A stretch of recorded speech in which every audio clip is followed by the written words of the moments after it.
নাজিল হতে থাকলো। নবী করিম সাল্লাল্লাহু আলাইহি সাল্লাম মুখস্থ করতে লাগলেন, আর আল্লাহ তাআলা দুনিয়ার মানুষকে শুনিয়ে দিলেন এই যে কোরআন, এ সবটা আল্লাহর বাণী। জোরে সোরে একবার বলেন তো, এটা কার বাণী? মানুষের যেন কোনো সন্দেহ না থাকে, এই জন্য রব্বুল আলামিন বলছেন ওয়া মা ইয়ানতিকু আনিল হাওয়া ইন হুয়া ইল্লা ওয়াহিয়ুন ইউহা। আমার নবী কোরআনের ব্যাপারে যা বলেন সব আমার নাজিলকৃত কথা, আমার ওহী তিনি বলেন, নিজের থেকে বানায়া তিনি কিছুই বলেন না। দুনিয়ার মানুষকে কোরআন সম্পর্কে রব্বুল আলামিন গ্যারান্টি দিলেন, ওয়ালাউ তাকাওয়ালা আলাইনা বা'দাল আকাওয়িল। আমার নবী যদি নিজের থেকে কোনো একটি কথা বানায়া আমার নামে কোরআনের ভিতরে যদি চালায় দিতেন, আমি আমার নবীর ডান হাতকে চেপে ধরতাম, আর আমার নবীর কণ্ঠ নালীকে আমি আল্লাহ কেটে ফেলে দিতাম। একটি কথাও তিনি নিজের থেকে এর মধ্যে ঢুকান নাই।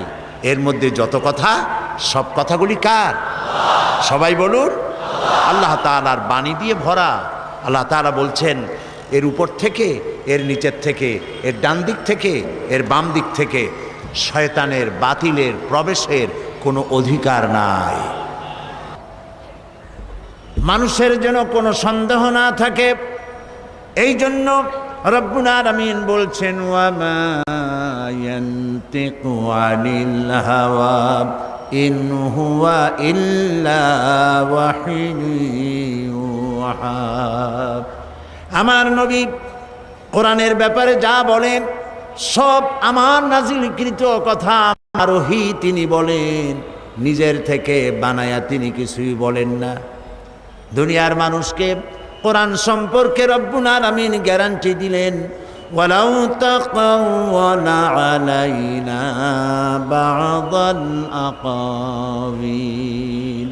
আমার নবী যদি নিজের থেকে কোনো একটি কথা বানায়া আমার নামে কোরআনের ভিতরে যদি চালায় দিতেন, আমি আমার নবীর ডান হাতকে চেপে ধরতাম, আর আমার নবীর কণ্ঠ নালীকে আমি আল্লাহ কেটে ফেলে দিতাম। একটি কথাও তিনি নিজের থেকে এর মধ্যে ঢুকান নাই। এর মধ্যে যত কথা, সব কথাগুলি কার? সবাই বলুন, আল্লাহ তাআলার বাণী দিয়ে ভরা। আল্লাহ তাআলা বলছেন এর উপর থেকে, এর নিচের থেকে, এর ডান দিক থেকে, এর বাম দিক থেকে শয়তানের বাতিলের প্রবেশের কোনো অধিকার নাই। এটিকে হেফাজত করেছেন স্বয়ং আল্লাহ রাব্বুল আলামিন। কে হেফাজত করেছেন? আল্লাহ তাআলা নিজেই। এই জন্য কোরআন আল্লাহ নাজিল করেছেন, এই নাজিল করার জন্য একজন বিশ্বস্ত ফেরেশতাকে ব্যবহার করেছেন। সব ফেরেশতা আল্লাহর কাছে বিশ্বস্ত, যেহেতু ফেরেশতাদের এই মাজাল নাই, তাদের এই ক্ষমতাই নাই যে আল্লাহর হুকুমের বাইরে কোনো কাজ তারা করতে পারে। তাদের দায়িত্বই হচ্ছে আল্লাহর হুকুম মেনে নিজেদেরকে পরিচালিত করা, এর বাইরে কিচ্ছু করার কোনো গুঞ্জাইশ তাদের নাই। কিন্তু এই ফেরেশতাদের মধ্য থেকে একজন ফেরেশতাকে আল্লাহ বেছে নিলেন, যাকে আল্লাহ তাআলা বললেন শাদীদুল কুওয়া, যাকে বললেন রূহুল আমিন। আমরা তাকে কি নামে চিনি?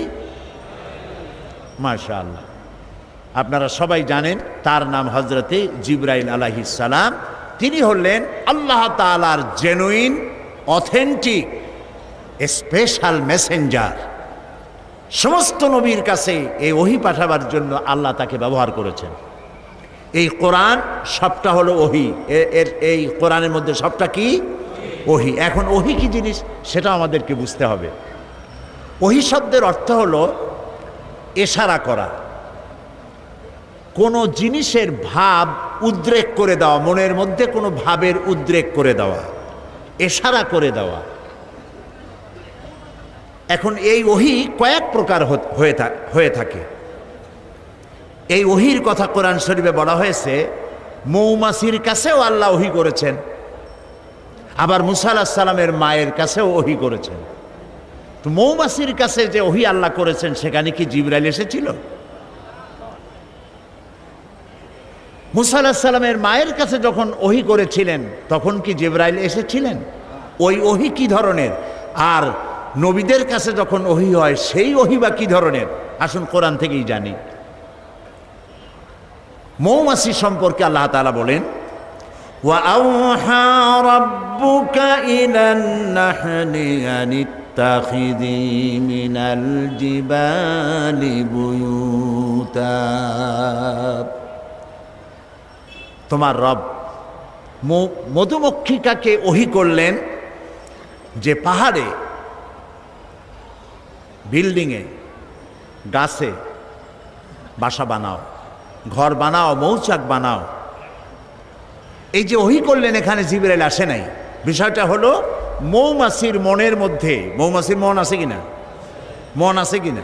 প্রত্যেক প্রাণীরই মন আছে। ওর মনের মধ্যে, ওর চিন্তার মধ্যে ভাবের উদ্রেক করে দিয়েছেন আল্লাহ তাআলা।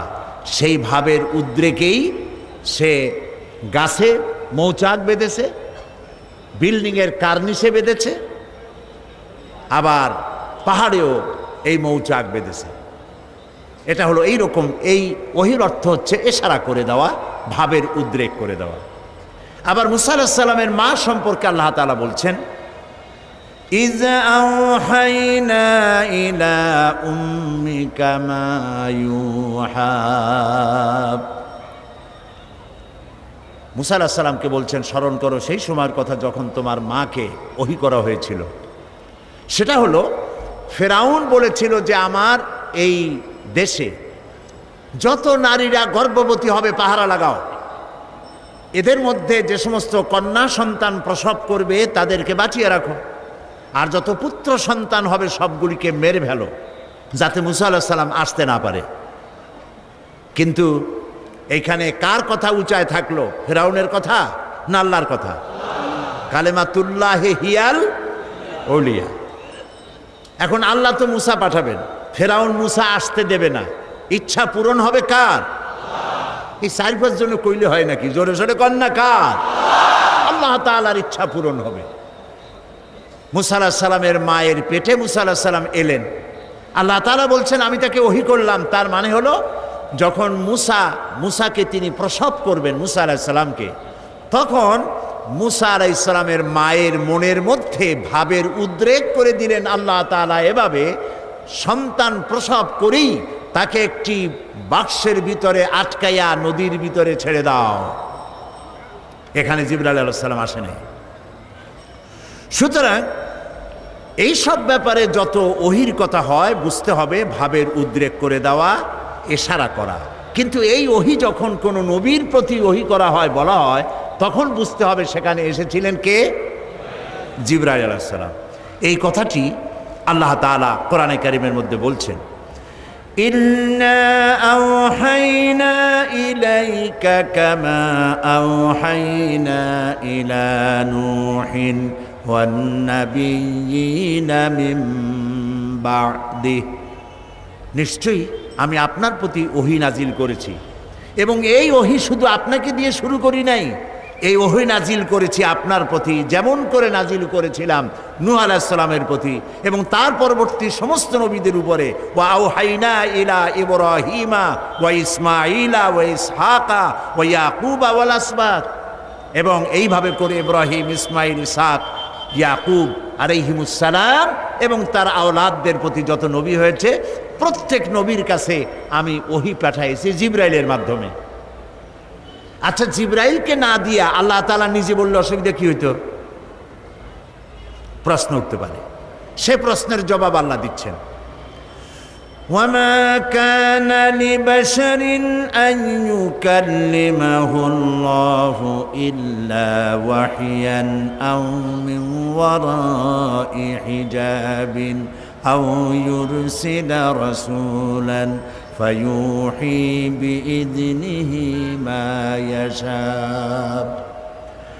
আল্লাহ তাআলা বলেন, এটা কখনোই সম্ভব নয় যে আল্লাহ রাব্বুল আলামিন কোনো মানুষের মুখোমুখি হয়ে, কোনো মানুষের সামনাসামনি হয়ে তিনি কথা বলবেন। এটা আদৌ সম্ভব নয়। আল্লাহ তাআলা কোনো মানুষের সামনাসামনি কথা বলবেন, এটা আদৌ সম্ভব নয়। কারণ আল্লাহ তাআলা বলেছেন লা তুদরিকুহুল আবসার, কোনো দৃষ্টিশক্তি আমাকে তার দৃষ্টির সীমার ভেতরে পরিব্যাপ্ত করতে পারবে না। সুবহানাল্লাহ কইতে ইচ্ছা করে না? মূসা আলাইহিস সালাম বলেছিলেন রব্বি আরিনি, আয় আল্লাহ আমি তোমারে দেখতে চাই। আল্লাহ তাআলা সাফ একটি জবাব দিয়েছেন লান তারানি, কখনো দেখতে পারবে না। মূসা আলাইহিস সালাম খুব আদুরে নবী ছিলেন, বেশি আদরের ছিলেন। তিনি যখন বেশি বেশি দেখতে চাইলেন, আল্লাহ তাআলা বললেন তাহলে একটি পরীক্ষা হোক, টেস্ট হোক, দেখতে পারবা কিনা তার একটা টেস্ট হতে হবে। আল্লাহ তাআলা তার সম্মুখ থেকে ৭০,০০০ পর্দা ভেতর দিয়ে সামান্য নূরের তেজাল্লি নিক্ষেপ করলেন পাহাড়ের প্রতি। ডাইরেক্ট তিনি তো দেখতে পারবেনই না, পাহাড়ের উপরে নূর ফেলেছেন, সেই নূরকে তিনি বরদাস্ত করতে পারেন নাই। মূসা আলাইহিস সালাম বেহুশ হয়ে জমিনে পড়ে গিয়েছেন।